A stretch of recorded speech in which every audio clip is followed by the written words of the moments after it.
NBC news 24 में आप सभी का स्वागत है। मैं नरेंद्र चतुर्वेदी। आज हम चर्चा करेंगे जाने माने किसान नेता और भादरा से विधायक श्री बलवान जी पूनिया। स्वागत है सर आपका।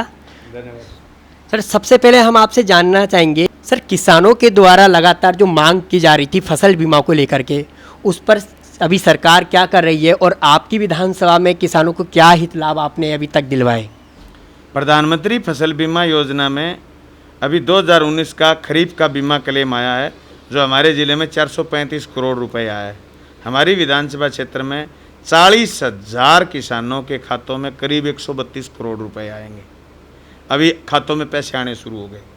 मैं तमाम किसान साथियों से आपके मार्फत ये बात कहना चाहता हूँ कि अभी फसल बीमा योजना में केंद्र की सरकार ने एक चेंजेस किया है। वो चेंजेस ये किया है कि जो किसान बीमा नहीं करवाना चाहता वो बैंक में जाके कह दे कि बीमा मैं नहीं करवाना चाहता, यानी उसको स्वैच्छिक कर दिया है। मैं तो तमाम किसान साथियों से कहना चाहता हूँ कि अपने खेत में जो फसल है आपने बोई है, बाकायदा आप उसका प्रीमियम कटवाइए, आप बीमा करवाइए, आप सीखिए फसल बीमा का फ़ायदा लेना। अगर आपके खेत में नुकसान हो जाए, आपके गांव में नुकसान हो जाए, तो आप क्रॉप कटिंग पर ध्यान करिए। प्रधानमंत्री फसल बीमा योजना में बीमा का निर्धारण क्रॉप कटिंग से है। क्रॉप कटिंग पर ध्यान दीजिए। क्रॉप कटिंग सही करवा लेंगे तो आपको बीमा क्लेम देने से कोई इनकार कर ही नहीं सकता। नंबर 2 बात, आप उसी समय सही घोषणा करके आइए जो आपने अपने खेत में बोई हुई है। इस चेतना के युग में इतना तो किसान और किसान के बेटे नौजवान हैं जो सोशल मीडिया काम में लेते हैं, वो इतना तो सीखे, पड़ोसियों को सिखाएं कि प्रधानमंत्री फसल बीमा योजना जो 2014 से पहले मौसम आधारित फसल बीमा योजना थी, उससे पहले 2007 से लगातार आज तक देश में काम कर रही है। इसको स्टेप बाय स्टेप लोगों को समझाने का काम करिए। और मैं तो सारे साथियों से कहना चाहता हूं कि जुलाई में अब फिर घोषणाएं करनी है आपको, बैंकों में जा करके आप घोषणा करिए और इसका फ़ायदा उठाइए।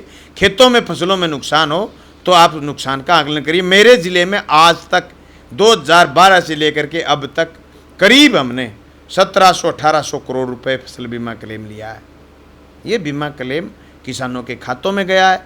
इसमें न कोई किसी का ये होता कि बीच में कोई गड़बड़ कर देगा। जिस किसान का प्रीमियम कटा है उसके खाते में सीधा पैसा जाएगा। मैं आपको बताना चाहता हूँ कि मेरे यहाँ फसल बीमा क्लेम आने की वजह से, समय समय पर जागरूकता की वजह से 90% KCC टर्नओवर सही हो रहा है। कोई KCC में कुड़की नहीं है, नोटिस नहीं है। 5% 10% में कुड़की नोटिस है तो आने वाले समय में हम उसको भी दुरुस्त कर लेंगे। किसान जो डर के मारे घर दुबक के नहीं बैठा, वो मजदूर जो 1,500 मील पैदल चला है, ये हमारा फेल्योर है।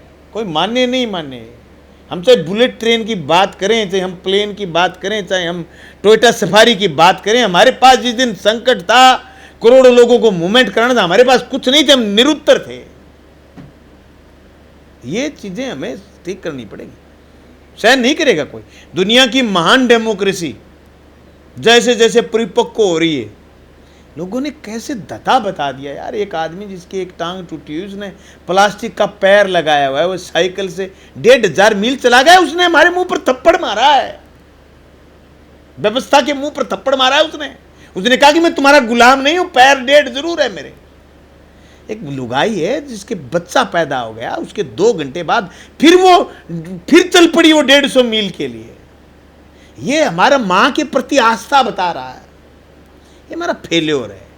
हमें ज़्यादा नहीं इतराना चाहिए इस बात पर कि हम बहुत आगे से गुजर रहे हैं। ये किसान के, ये मजदूर के घर से निकले हुए लोग जिनको आप नज़रअंदाज कर रहे हो, ये अच्छा नहीं है किसी भी हुकूमत के लिए। मैं गहलोत साहब और मैं मोदी साहब की बात नहीं कर रहा, सिर्फ मैं व्यवस्था से सवाल कर रहा हूँ। और व्यवस्थाएं टकरा लेंगी। जिस दिन टकरा गई तो आज अमेरिका का हाल देखिए आप। अमेरिका का राष्ट्रपति जो दुनिया को आंख दिखाता है, दुनिया के 120 मुल्कों में उनके बेड़े खड़े हैं, वो बंकर में छुपा बैठा है। इंसान को कमज़ोर मत समझिए और किसान को तो किसी सूरत में मत समझिए। यार इतना आदमी, आप ताजुब करोगे, आपने मेरे से किसान का प्रश्न कर लिया।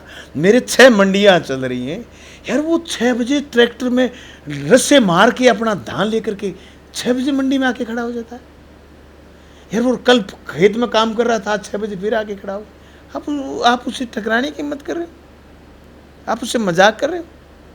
मत करिए, उसकी ताकत को पहचानिए। बराबरी का दर्जा दीजिए उसको मानिए कि हमारी सारी बनाई हुई फैक्ट्रियां बंद थी पर तेरा खेत चालू था।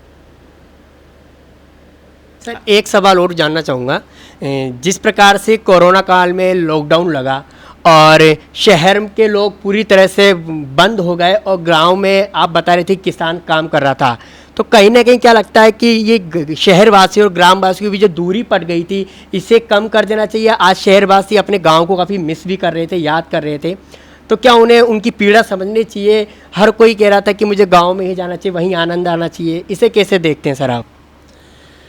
2018 में आंदोलन चल रहा था रामगढ़ में। मैं मैडम IAS मैडम का नाम नहीं लेऊंगा, वो मैडम गई थी मेरे से वार्ता करने में किसान सभा के डेलीगेशन से। मैडम ने मेरे से एक सवाल किया कि हम आपको मुआवजा दे दें, हम आपको बीमा दे दें, हम आपकी ऋण माफ़ कर दें तो आप बिगड़ जाओ। मैडम अगर मुझे सुन रही हो, मैं धन्यवाद करना चाहूँगा, उन्होंने मेरी एक एक बात मानी और हमारे किसानों के साथ न्याय की चिट्ठी लिख के आ गई थी, न्याय वहीं जच गया था। वो किसान और वो खेत ही थे जिसने सबको शरण दी, सब भाग के उधर गए। जो 20 साल पहले शहर में आकर के सेल्फी डालते थे कि हम वेल सेटेड इन जयपुर, सूरत, बेंगलोर, मंगलुरु, फलाना डिमका, दौड़ पड़े रातों रात। स्टेपनी नहीं थी गाड़ी में, फिर भी उस गांव की तरफ दौड़ पड़े। गांधी जी से लेकर के आज तक गांव ही है जो सबको शरण देता है। आज़ादी की लड़ाई के नक्शे गांव में बने थे। मत भूलिए शहर वालों, ये शहर तभी बड़े हुए हैं जब गांव में लोग काम करते हैं। एक आखिरी सवाल और पूछना चाहूँगा, क्योंकि लॉकडाउन खोल दिया गया है और मरीज बढ़ भी रहे हैं इसके वायरस के कारण, क्या लगता है सर लॉकडाउन फिर से लग सके? लॉकडाउन कोई हल नहीं है, लोग लॉकडाउन सहन नहीं कर पाएंगे। हाँ, कुछ भी हो,